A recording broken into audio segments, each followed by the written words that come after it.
عارفين الصورة اللي أنا لسه حطاها، اللي هي بتاعت البنت اللي بتكب الشاي في كوباية.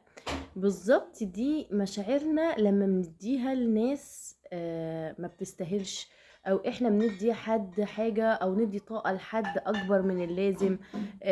بيبقى حجم الحاجة صغير وانتي عمالة تدي تدي تدي تدي، او تطلعي احسن ما فيكي او تدي بزيادة. كل ده طاقة مهدورة في الأرض، محدش بيقدرها. زي ما الكوباية الصغيرة دي بالظبط ما قدرتش حجم العصير أو حجم الحاجة الحلوة اللي هتتحط فيها.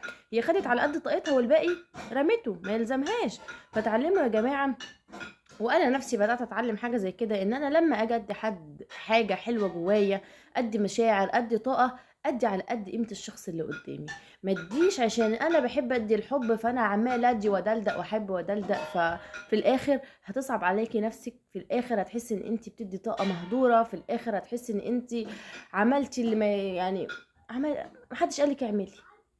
في النهايه هيتقال كده، محدش قالك اعملي، محدش قالك ادي، محدش قالك تنازلي، محدش قالك انت اللي حابه تعملي حاجه زي كده فخلاص.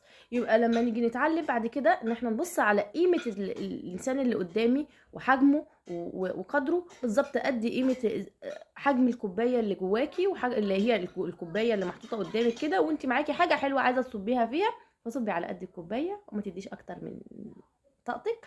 وما تدلدقيش حب ومشاعر، علشان في الاخر حياتي ما بتقدرش، وفي الاخر بيقولك باي باي مع السلامه، وفي الاخر انت اللي بتزعلي، وفي الاخر محدش بيقدر اي حاجه، حتى لو كانت انت اللي بتديها، عشان خاطر هما ما يستاهلوش اصلا.